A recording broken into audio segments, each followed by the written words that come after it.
Eu, orando muito, pensando muito sobre o que ministrar para vocês, o Senhor me fez ir agora, há 2 semanas atrás.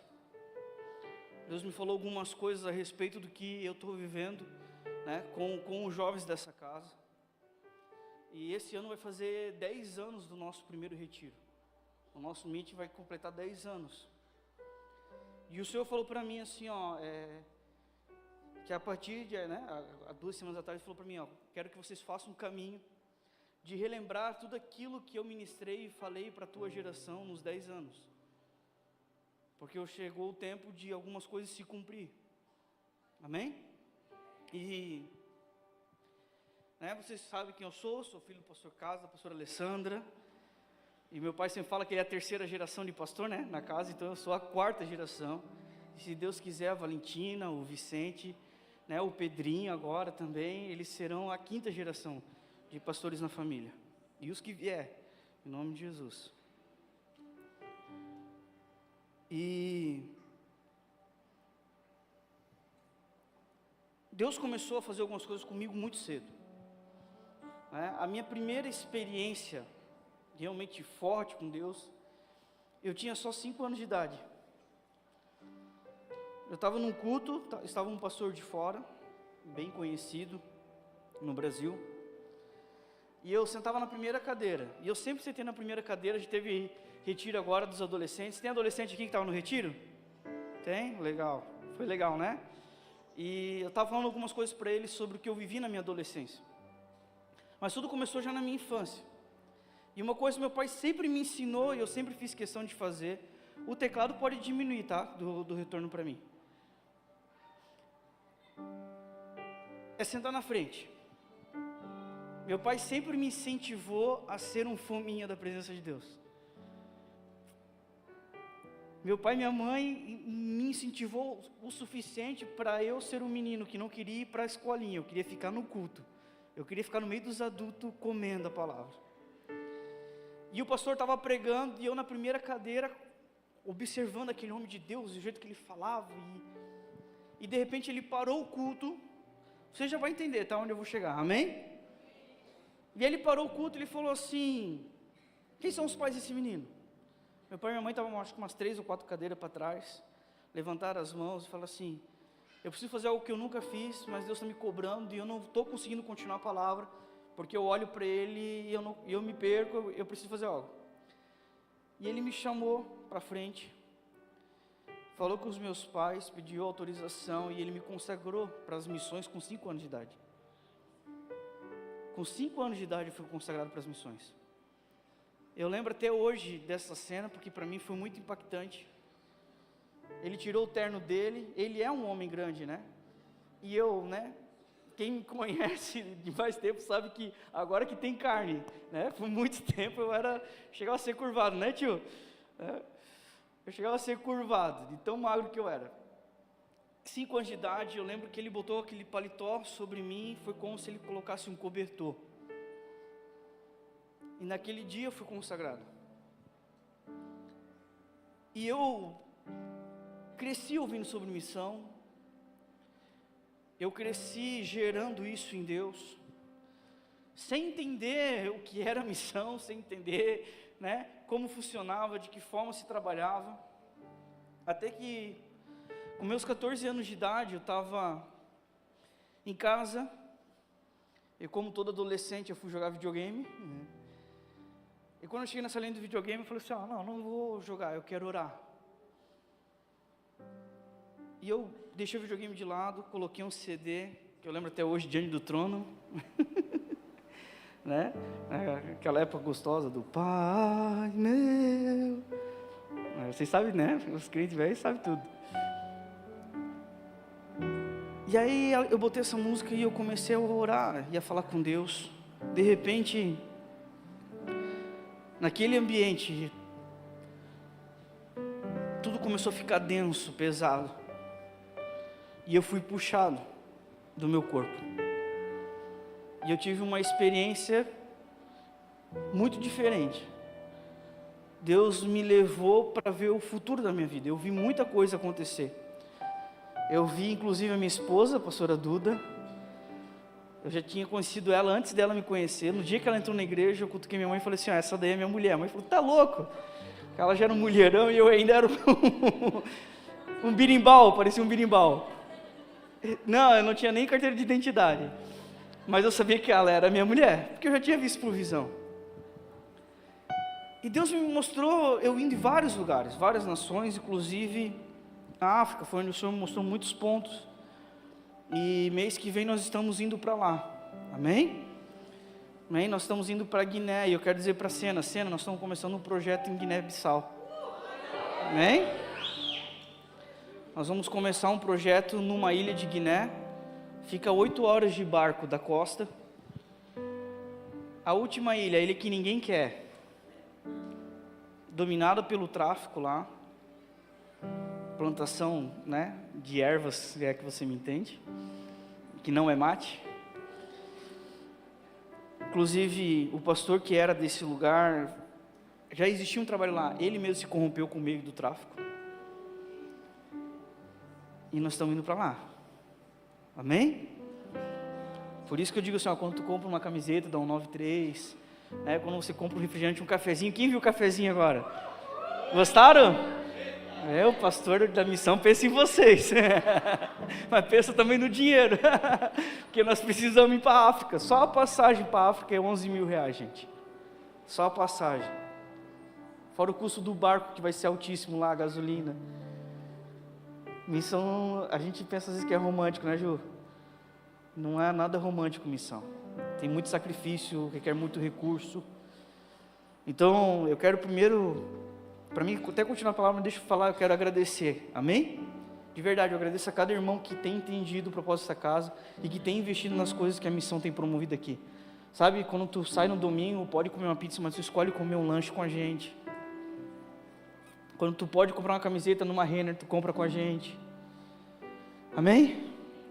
Eu chego a me emocionar, mas eu estou feliz porque eu estou vendo criar corpo, eu estou vendo Deus, sabe, nos abençoando e começando a nos dar condições, porque eu oro e você sabe, e quantos aqui são pais de jovens aqui, levanta a mão para mim, você sabe quantos dos filhos de vocês querem viver isso?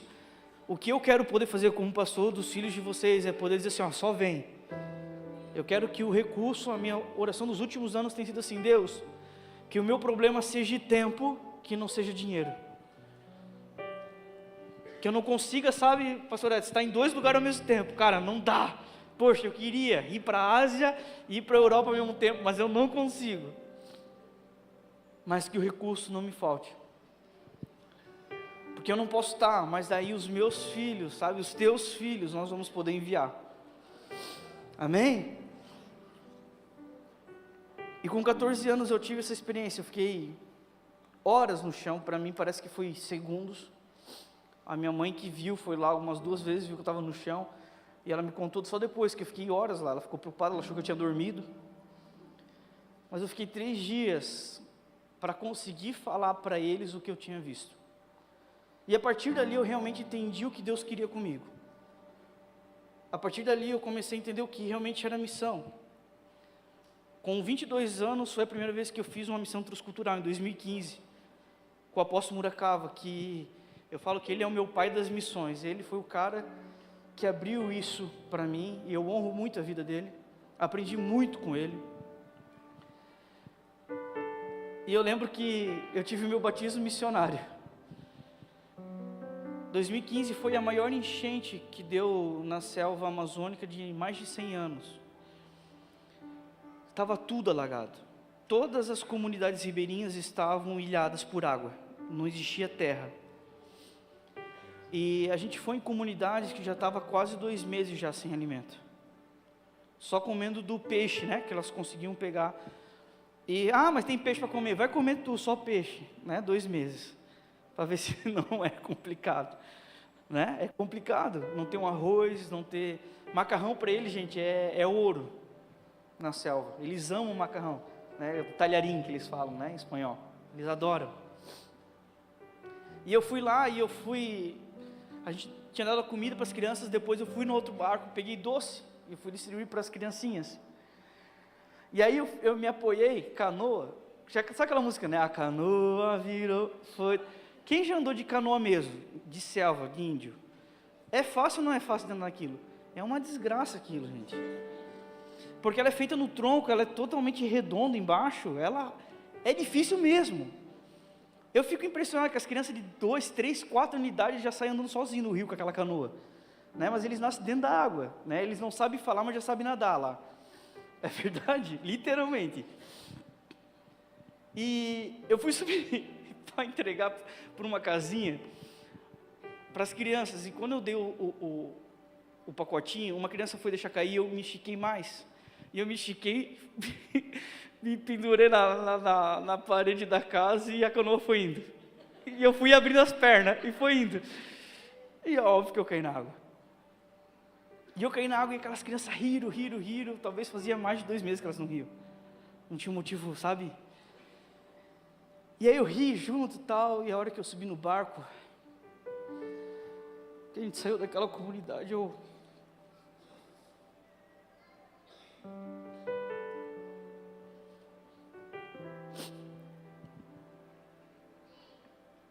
sou chorão, tá, gente? Mas eu fui para trás do barco e eu comecei a chorar. E eu falei assim: Deus, é isso que eu quero para minha vida. Por isso que eu digo, foi o meu batismo missionário. Deus me batizou. Ele me jogou naquela água para tipo assim, vamos lá. O pouco que talvez tu possa ter ainda de reservas, nós vamos enterrar hoje. E eu subi naquele barco, outro homem, falei assim: Deus, eu quero viver isso, é o que eu quero para mim. A gente já viveu coisa na selva, sabe? Daria para a gente fazer uma palestra só para contar as experiências que já teve. De comer verme da madeira, comer cérebro de macaco, porque era tudo que eles tinham e eles dão o melhor. Comer um pato cru, gente. Quem não gosta de ave, levanta a mão aqui, não gosta de carne de ave. Levanta a mão, vai, sem medo, porque eu sou um deles, pode levantar a mão, estou contigo. Galinha é ave. Não, quem não gosta de ave, geralmente come só o peito, sim ou não? Não, eu como o peito, porque coxa, essas coisas... Pois é, a mulher foi lá e me deu a coxa, porque eu ia pregar. Ela quis dar a melhor parte para ela, a melhor parte dela para mim, ela deu. Primeiro que foi a filha dela de 5 anos que caçou o pato. Com a canoa, que com ela não vira. E o pato deu com as garras, com os esporão, a menina veio ensanguentada. Eu lembrei da minha filha Valentina, que estava em casa quando eu estava lá. Aí a mulher pegou e cortou o pescoço do pato dentro daquela casa de palafita, que é uma casa que é um cômodo só, né? Tudo está dentro no mesmo cômodo. E o pato saiu voando sem cabeça. E o sangue jorrando para tudo quanto é lado. Aí eu olhei para o Muracava, ele olhou para mim e falei: vamos tomar um banho de rio? Vamos.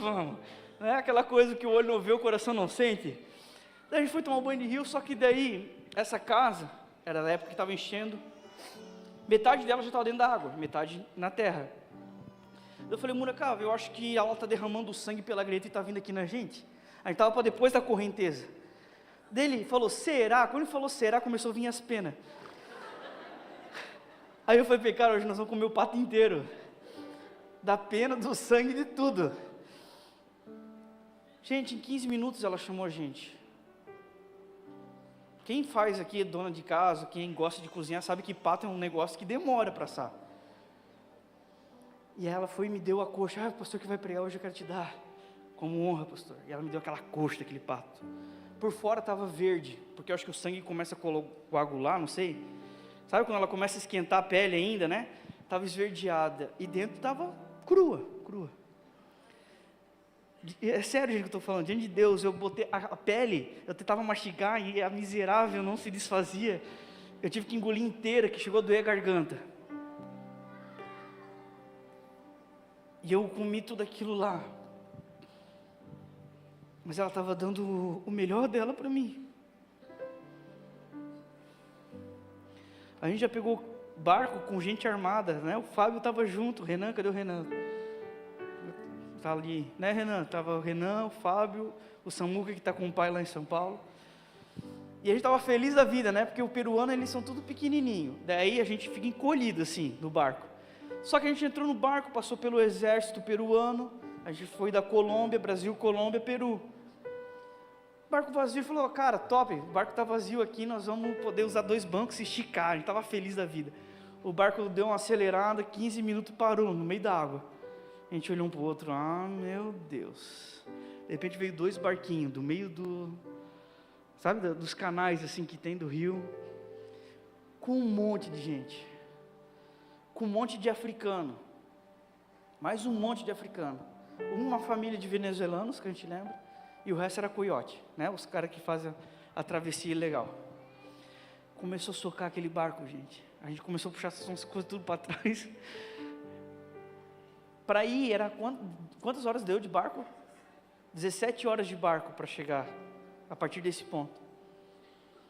A gente foi apertadinho, 17 horas e com medo ainda, né? No meio da madrugada, o exército peruano para o barco. Aí eu falei pra gente, lascou.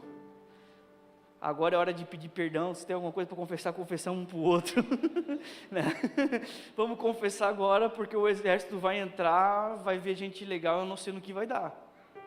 Traduzindo, os coiotes pagaram propina para o exército lá.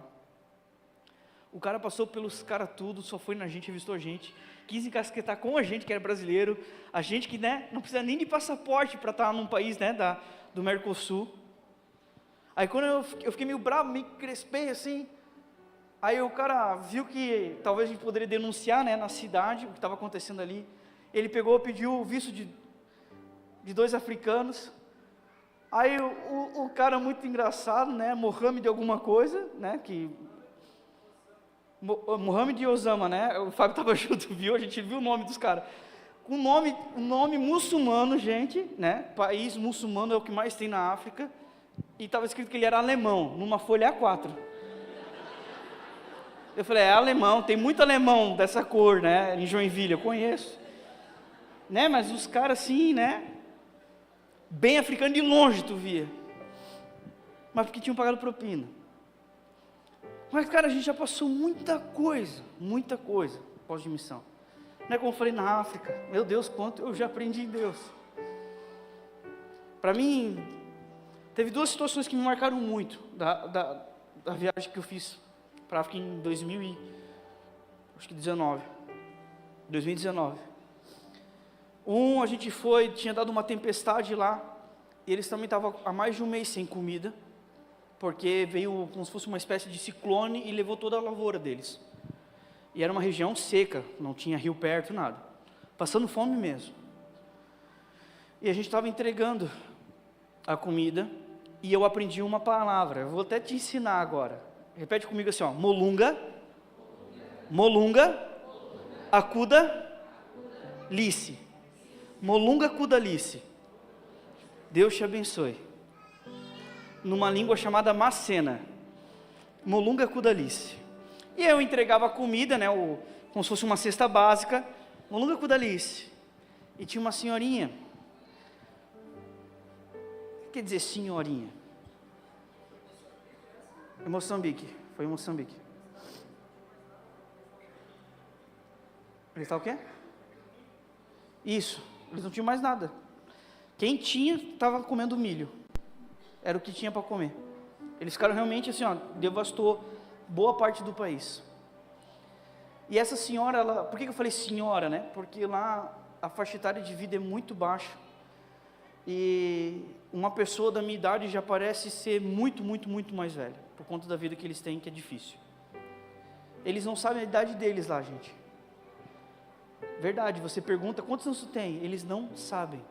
A não ser que tu vá para a capital, vai para as tribos, vai para o resto de Moçambique, tu vai ver outra realidade. E ela olhou para mim, ela respondeu em macena, eu não entendi, mas daí tinha um tradutor comigo, ele falou assim, ó, ela falou para você assim, ela te agradeceu, mas ela falou que Deus já está abençoando ela, porque hoje ela tem o que comer.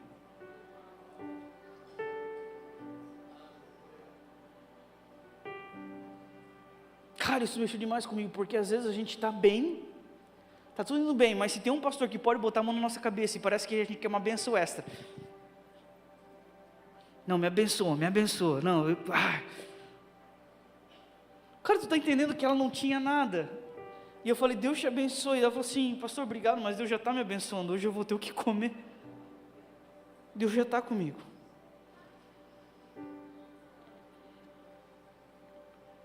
Nessa mesma viagem, duas crianças vieram brincar com a gente numa cidade, num aeroporto que a gente desceu em Quelimane. O aeroporto estava sem energia elétrica quando a gente desceu.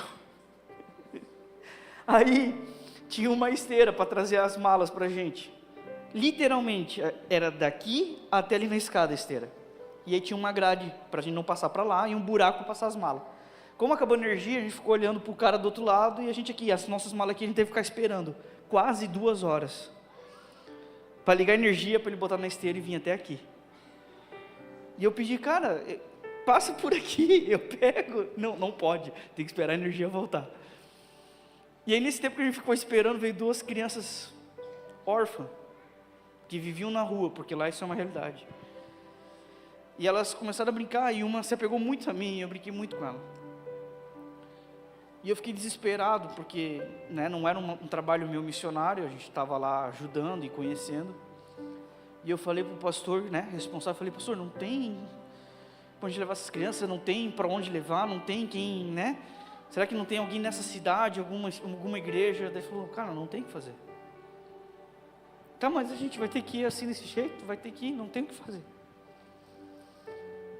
Daí eu peguei dinheiro, dei para elas, e falei assim, dividem. E elas ficaram felizes da vida e saíram. E aquela criança que mexeu muito comigo, quando ela saiu eu não tinha visto, quando ela estava brigando comigo. Mas ela deu as costas para mim, ela começou a sair, a calça dela era rasgada atrás e a bunda dela estava aparecendo. A bunda toda exposta. Foi o dia que eu me senti mais impotente na minha vida. Foi terrível. E eu lembrei de mais uma experiência. Aí eu fui pregar para pastores na África. Pastores e líderes. Pastores que andaram 16 horas para ter essa reunião comigo. E aí tinha mais ou menos uns 50 pastores africanos. E eu fui falar com eles sobre o Deus geracional. E eu queria começar falando sobre Noé. E eu falei sobre Noé. Eu falei assim, pastores, todos vocês têm conhecimento de Noé? Porque eu queria, vai que alguém não conhece. Gente, ninguém sabia sobre Noé. Eram os pastores. Porque para eles a Bíblia que chegou e o que eles tinham de conhecimento era só o Novo Testamento.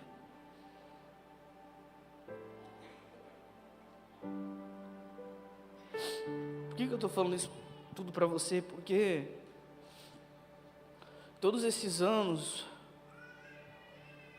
tudo que eu tenho visto, tudo que eu tenho vivido em Deus e o que eu quero viver, e pelo que eu tenho chorado e a gente tem falado como comunidade, eu diria para você que eu estou à procura de uma segunda reforma.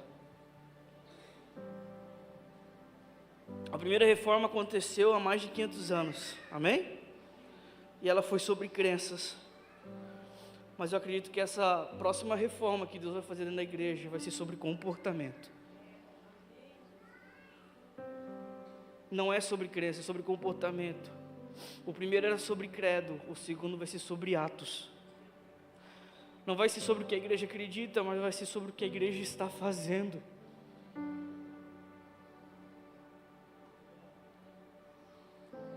Eu acredito que a segunda reforma é aquilo que nós estamos chamando nos últimos anos de avivamento. Porque eu acho que agora, e é por isso que dentro da própria igreja tem se levantado pessoas que querem de volta desvirtuar e discutir temas teológicos, quando você tem que entender que o que você tem que discutir nos últimos dias é como nós podemos pregar o Evangelho, porque Cristo está voltando. E a igreja, me perdoa, mas a igreja está perdendo tempo com algumas coisas que não levam ninguém para a salvação, pelo contrário, tem tirado pessoas de dentro da igreja.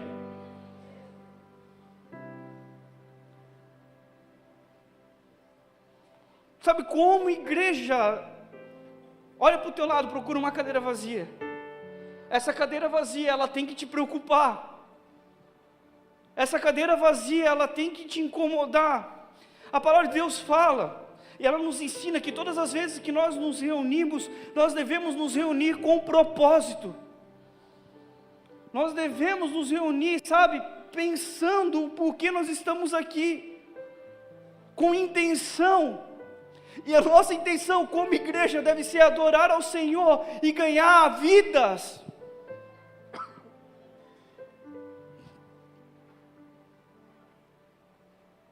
Sabe, eu vejo que é um tempo em que a igreja ela precisa despertar sobre o que é ser igreja. Porque a verdadeira igreja é aquela que sabe ser igreja fora da igreja.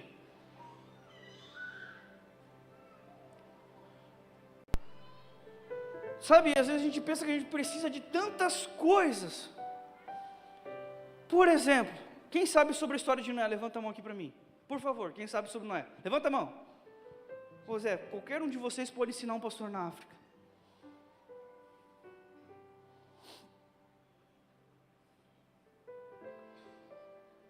Mas não só na África, eu acredito aqui, de verdade, você e aquilo que você tem vivido em Deus, e as experiências que você tem em Deus, e a bênção de Deus sobre a tua vida, as mãos do Senhor te acompanhando, a transformação que Ele tem feito na tua família, já tem te dado bagagem suficiente para transformar o teu vizinho, para transformar alguém que está do teu lado.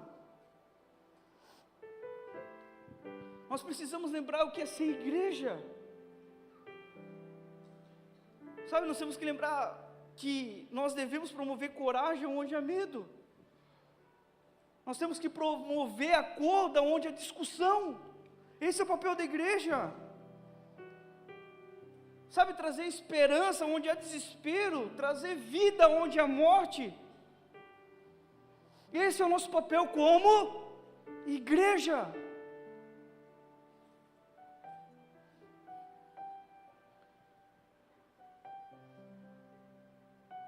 Eu estou falando isso porque Deus está me fazendo pensar em algumas coisas e relembrar algumas coisas que Deus me prometeu. E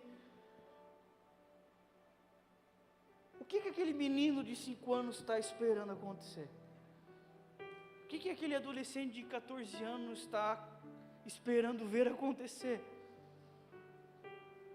Cara, não é outra coisa senão é isso, é uma igreja apaixonada pelo seu Senhor e pelas coisas que Ele é apaixonado. Com aquilo que tu tem, com aquilo que tu pode, com as tuas mãos, com os talentos que Deus te deu. Você ser alguém, sabe, intencional no meio da tua geração. Você ser alguém intencional no meio dos teus amigos de trabalho, de faculdade, de estudo, dos teus familiares, da tua casa, do teu lar.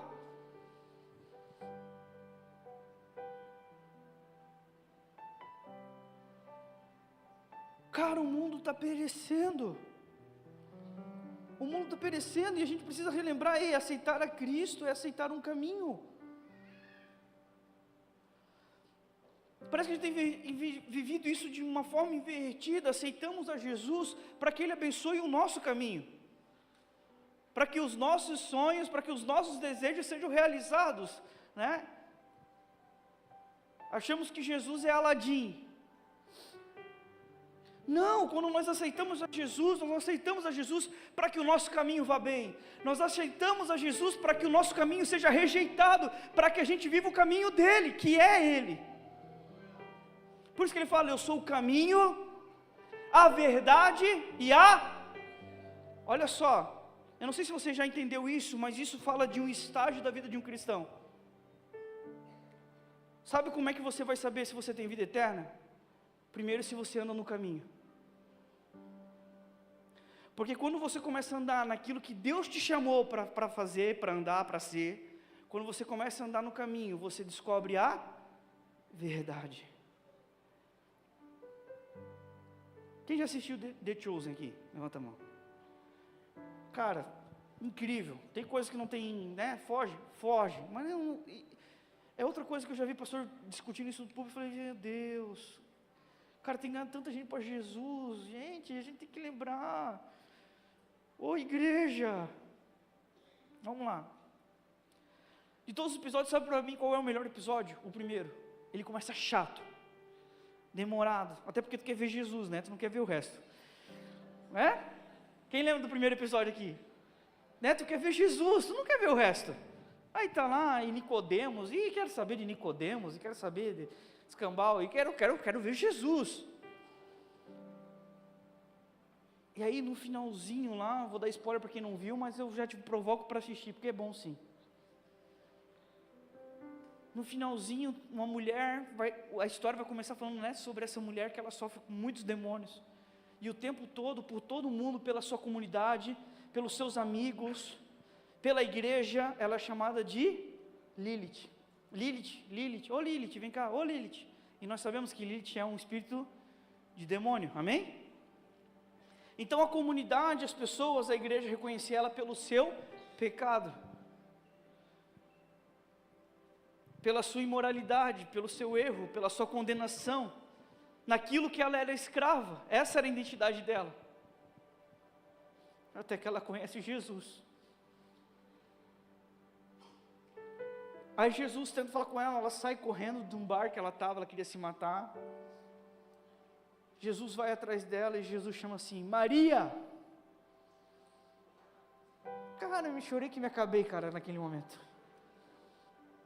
Porque eu falei, é isso, esse é o meu Deus. Esse é o meu Cristo, Ele é o caminho, Ele é a verdade, Ele é a vida. Quando eu descubro quem Ele é, eu descubro quem eu sou. Por isso que às vezes tu está dentro da igreja e tu se sente perdido, porque tu ainda não resolveu andar no caminho. Porque ainda tu quer Jesus para tuas vontades, não vai rolar. Não vai dar certo, mas o dia que tu se entregar sem reservas para Ele, tu vai descobrir quem você é. Você vai descobrir quem você é. E Ele chama, Maria. E ela larga aquele copo no chão, quebra, e ela tem um impacto, porque Ele mostrou para ela quem ela mesma não lembrava mais que era. Ela era filha, ela era amada. Cara, o nosso papel como igreja é isso. É trazer identidade. Você tem que lembrar o Senhor, por isso que eu estou falando algumas coisas aqui, porque Deus está me fazendo rever e relembrar a igreja a respeito de coisas que Deus me deu nos jovens durante 10 anos. E nós precisamos lembrar como igreja que a sua noiva, ela vai estar vestida de atos de justiça, de linhos finos, e a palavra fala que os linhos finos são os atos de justiça de quem? Dos santos. O que é um ato de justiça? Igreja, eu estou te ensinando Bíblia, e eu estou te ensinando, você tem que se vestir, você é obrigada a estar ataviada dessa forma, porque aquele que não estiver vestido dessa forma, nas bodas, o Senhor vai arrancar. Você conhece a passagem, está em Mateus, Ele chama, vai, os que são bons, Ele chama todo mundo para a ceia. Mas no meio da ceia tinha um que não estava vestido com as vestes nupciais.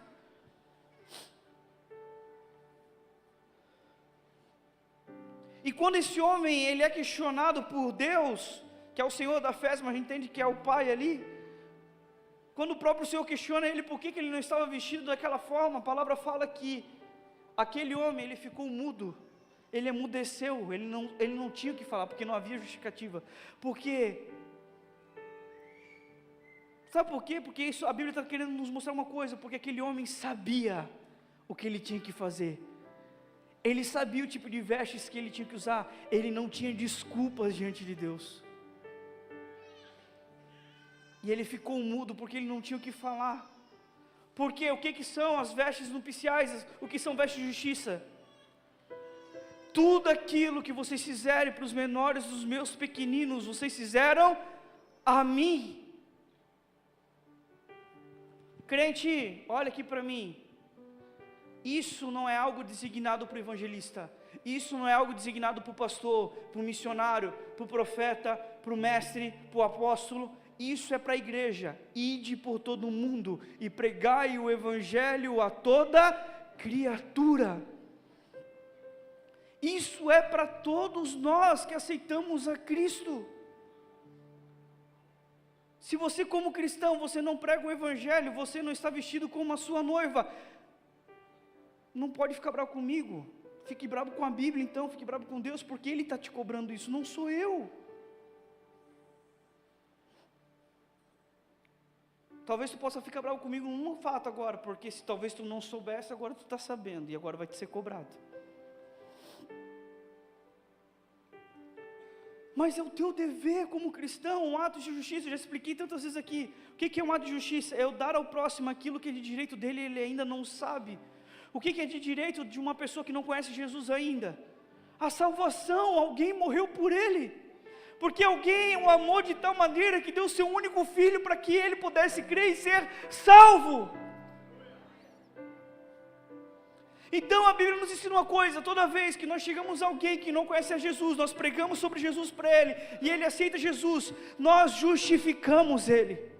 Atos de justiça, nós justificamos o pecador, aquele que um dia era chamado de Lilith, hoje é chamado pelo nome de filho.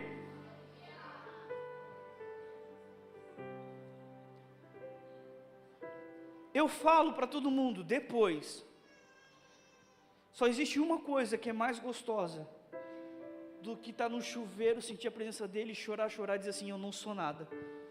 Que toda vez que ele vem eu me sinto um nada. Só tem uma coisa que é tão gostosa quanto sentir isso: você vê alguém se entregando para Jesus. E tem crente que ainda não sentiu esse prazer. Cara, de tu levar um amigo para Jesus, alguém que tu ama, alguém que é parceiro, tu fala assim, cara, vem cá comigo, vamos na igreja, sabe, seja chatão, não importa, mas faça alguma coisa, vamos fazer essa reforma que está sendo necessária na igreja, que não é sobre o que a gente acredita ou não acredita, mas é sobre o nosso comportamento como igreja.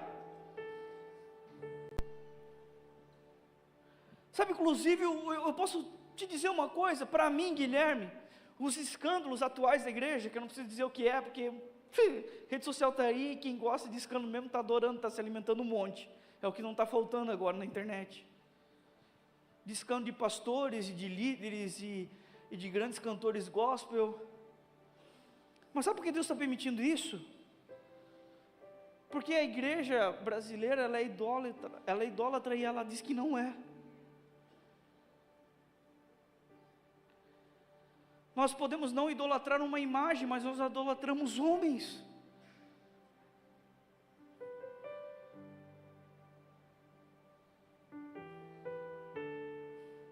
Sabe por que o bezerro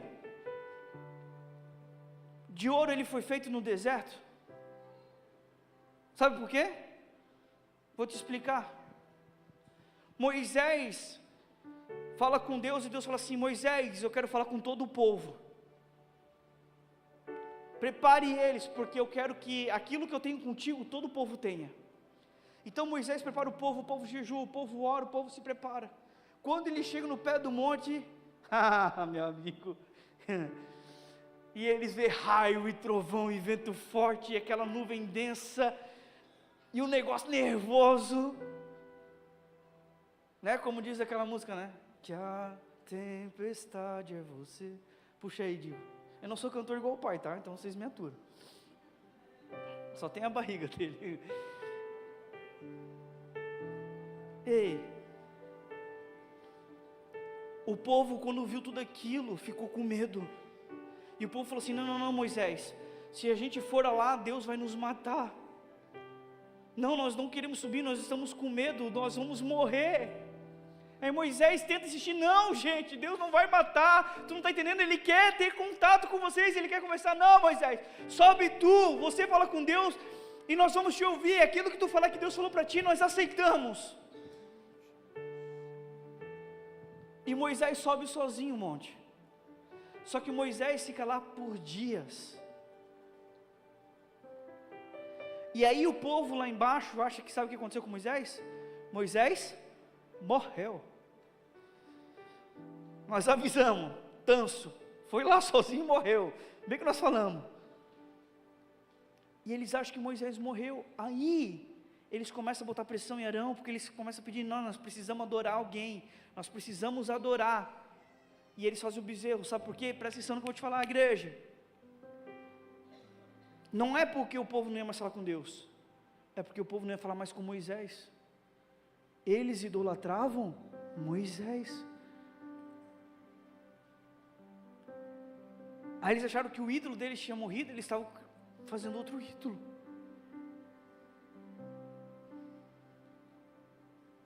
A gente como igreja protestante pode dizer que a gente não tem ídolo, não tem.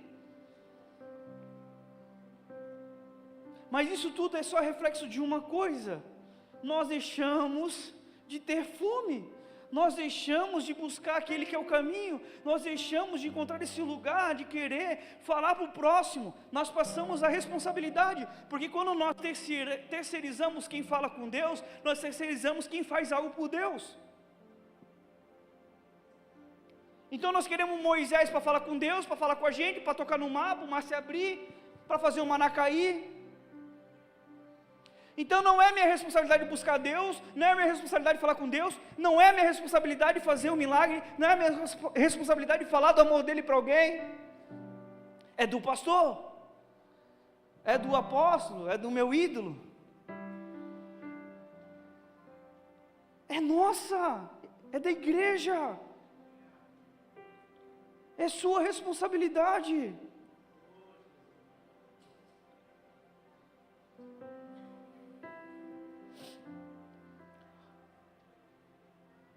Pastor, eu não me sinto capacitado, pastor. Pastor, eu não sei como falar. Pastor, eu não sei o que dizer.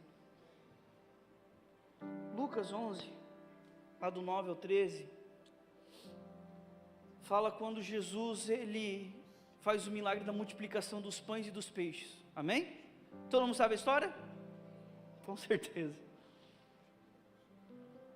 Existe algo curioso aí para mim, tá? Que geralmente quando a gente fala dessa passagem, a gente fala da multiplicação, do milagre, né? Que sobrou 12 cestos. Engraçado 12, né? Sabe por que 12? Para mim,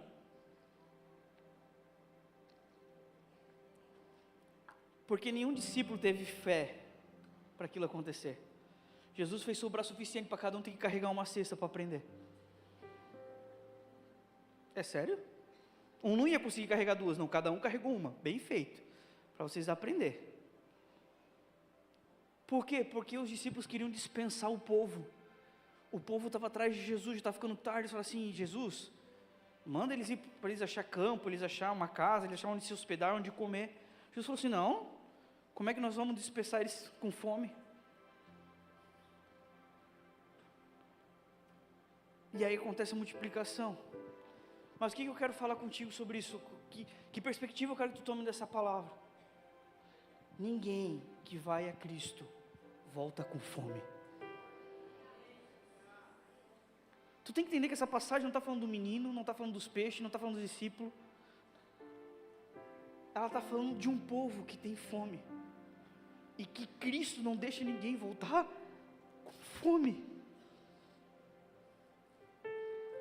Talvez te haja incapacidade ainda, porque ainda te haja falta de fome.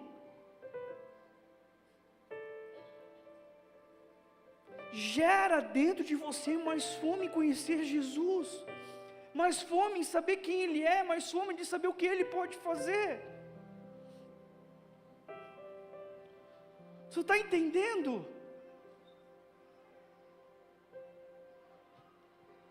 Eu repito, quem vos fala é o menor entre vocês.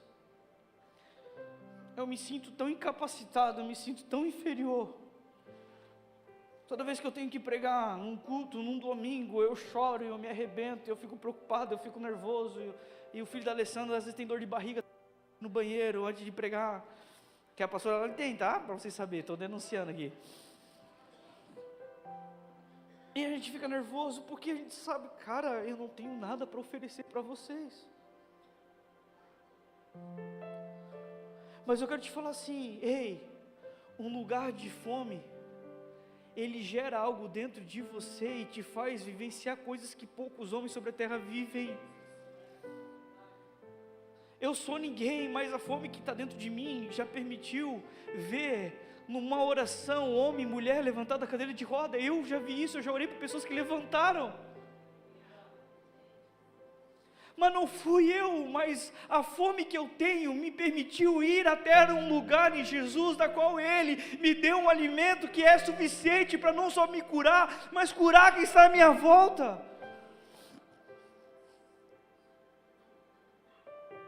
Você está entendendo que a capacidade de você poder pregar, a capacidade de você poder justificar alguém, com versos de justiça, está na tua fome, está na tua vontade de mudar comportamento, está no teu interesse em se aproximar de Jesus, em saber mais de quem Ele é, saber mais do que Ele pode ser na tua vida.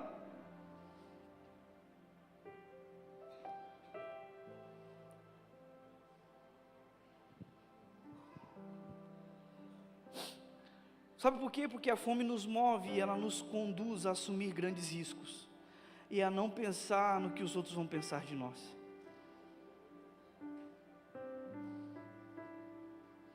Quando tu está com fome, cara, tu não está preocupado se tu está de chinelo ou se tu está de Nike. Quando tu está com fome, cara, tu não está importando, inclusive, se é a coxa de frango que está com sangue, ou se é uma picanhazinha, né? Um sal grosso. Quando tu está com fome, você vai e você só quer comer. Você só quer se movimentar, você quer, sabe, tocar, você precisa se alimentar, você não vai deixar o ambiente até que você seja alimentado. Para mim, a grande questão daquele povo, eu já ouvi o pastor falando assim, porque pensa num povo, né, miserável, porque ficaram lá até Jesus dar alguma coisa. E eu falei, e é isso mesmo, e nós temos que ser assim. Entrar na presença dele e falar assim, quando tu não me der de comer, eu não saio. Porque eu sei que tem pão, eu sei que tem peixe, eu sei que tem mais, eu sei que tem mais. Tem uma coisa que a gente sempre fala aqui, que é sobre porções do Espírito. Quem já foi batizado no Espírito Santo, levanta a mão. E eu não estou falando de dons de língua, ser batizado no Espírito Santo. Você já sentiu o Espírito Santo dentro de você? Levanta a mão. Você sabia que existe sempre novos batismos no Espírito Santo? Ixi, esse tema pega fogo, né, Fê? Porque tem gente, uma vez batizado, acabou. Não, porque existem porções novas do Espírito que pode ser derramada para as nossas vidas. Esse avivamento que eu tenho falado, que eu acredito, é uma nova porção do Espírito que vai ser derramado sobre a sua igreja. Olha aqui para mim, existe porções maiores do Espírito para Deus derramar sobre você. Quem quer? Você quer? Sabe, você quer? Porque novas porções traz o quê? Mais autoridade, mais ousadia.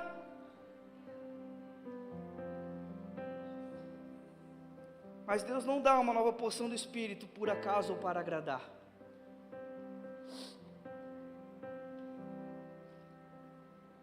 Somente aqueles que têm fome pelo que pode acontecer, podem ser confiados à realidade do que pode acontecer.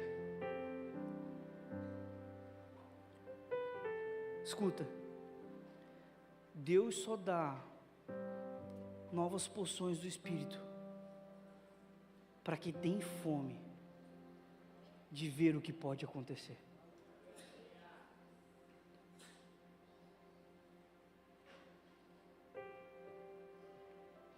Eu já orei por pessoas que perna cresceu, o braço cresceu. Eu já orei por pessoa com câncer. Tinha uma mulher que congrega aqui com a gente, aqui na cena. Lá na São Paulo ainda, Deus me mostrou, durante o louvor, que ela estava com câncer, era de mama, que ela tinha feito exame, tinha dado positivo, e Deus falou assim, vai dar positivo, mas tu vai fazer outro, porque vai dar negativo. Foi assim, e de púlpito, quem estava nesse culto lembra, né? A pastora Alice sabe bem do que eu estou falando, e assim aconteceu, deu positivo o primeiro exame, ela estava preocupada realmente, mas ela acreditando naquilo que Deus liberou, ela foi e fez outro exame e sumiu o câncer. Incrível, mas eu nunca consegui orar por alguém para voltar a enxergar ou melhorar a visão. Sabia disso? Mas sabe o que eu faço? Toda vez que eu tenho oportunidade, eu oro por alguém sobre visão. Eu não desisto, eu não paro, Fê. Porque eu estou falando assim, Deus, eu tenho fome. Deus, eu tenho fome, e eu acredito, e eu sei que Tu pode curar o cego. Então eu vou continuar orando. Eu estou gerando fome em um ambiente com Deus.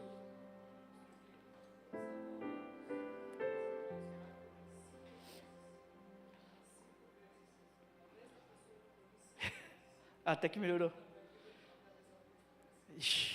Ó, o Fábio, ele usou óculos, quantos anos? Muitos anos. E a mesma pessoa orou por ele 5 vezes. Ela teve fé, ela continuou orando. E na 5ª vez, ele foi restaurado a visão. O pastor Fábio não usa óculos. Mas por quê? Porque essa pessoa que orou pelo Fábio as 5 vezes, ela entrou em um lugar em Deus, ela gerou fome.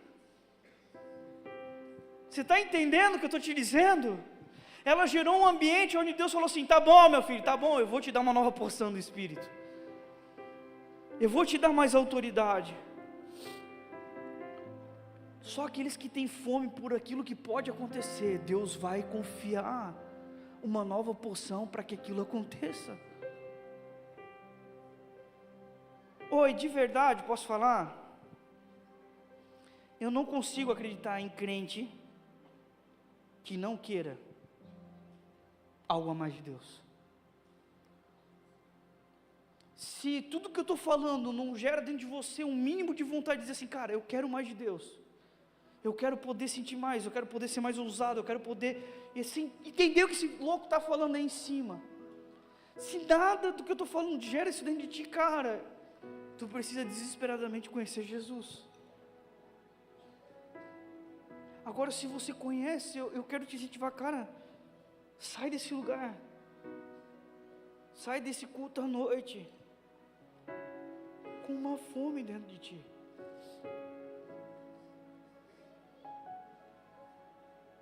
O mundo está clamando.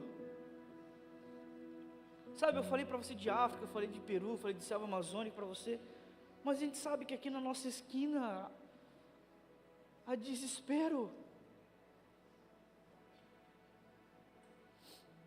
A fome nos leva a viver debaixo do poder da graça. A graça é o empoderamento da presença de Deus que nos permite fazer somente aquilo que Deus pode fazer. Entendeu o que eu falei? Eu vou ler de novo para você. A fome nos leva a viver debaixo do poder da graça. A graça é o empoderamento da presença de Deus que nos permite fazer somente o que Deus pode fazer.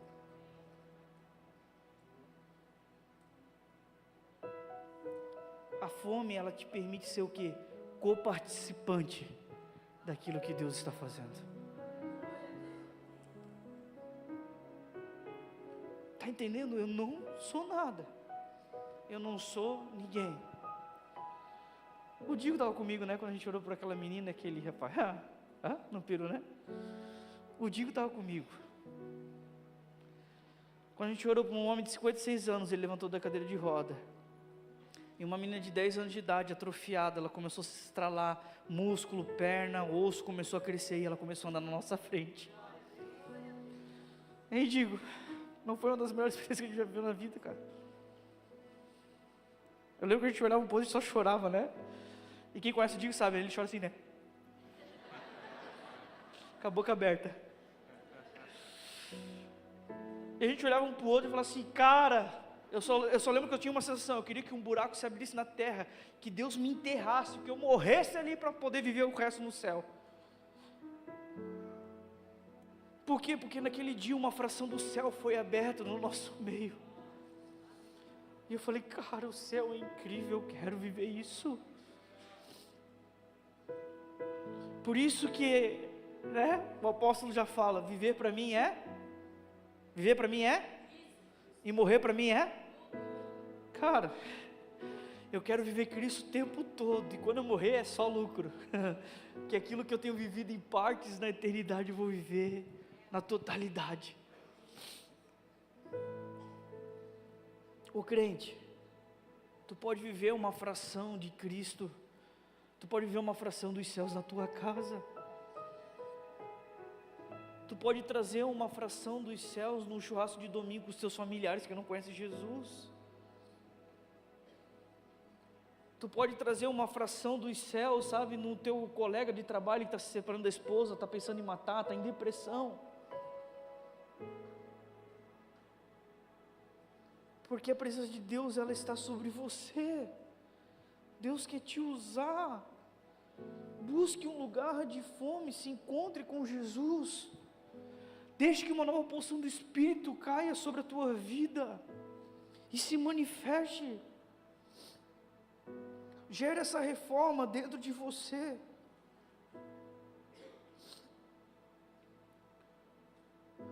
Para você dizer que eu não li a Bíblia, abre comigo Mateus 28, 18.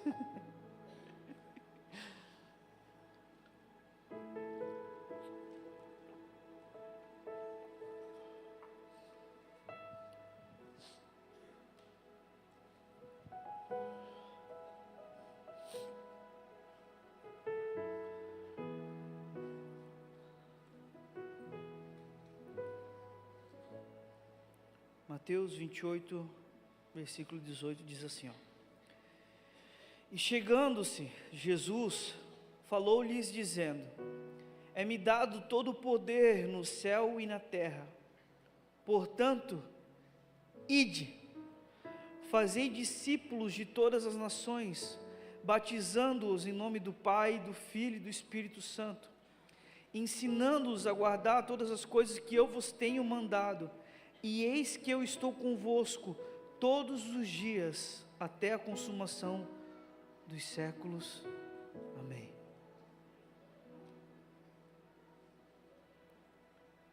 O próprio Cristo nos falou: ei, todo o poder nos céus é me dado na terra, portanto ide. Ele está dizendo assim: eu que tenho todo o poder, os envio.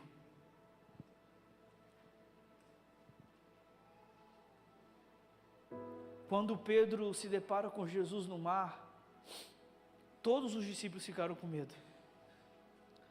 Todos eles acham que é um fantasma, um espírito. Mas Pedro, ele fala assim: Senhor, se é tu mesmo, me manda ter contigo.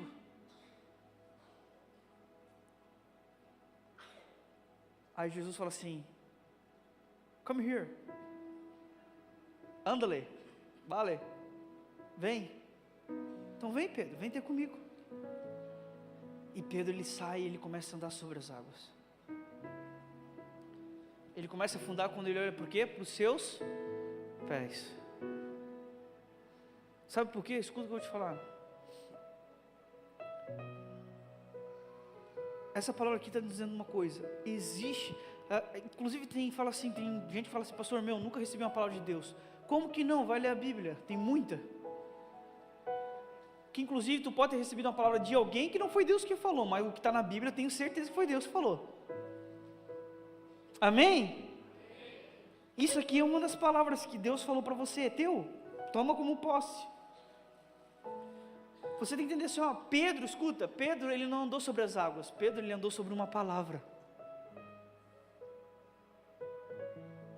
Pedro começou a afundar na água quando ele deixou de olhar para a palavra, ele começou a olhar para os seus próprios pés, para a sua própria força. Quando ele olha para a sua própria capacidade, aí Jesus puxa ele, aí quando ele olha para Jesus, ele olha para a palavra de volta, ele...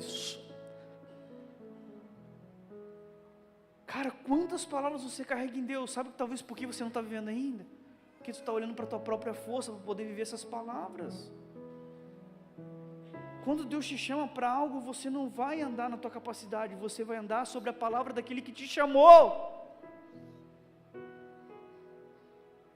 Eu acredito no que Deus tem para a nossa igreja. E eu queria terminar com 2 Coríntios 4, que tem o meu coração, eu confesso. Eu amo essa passagem.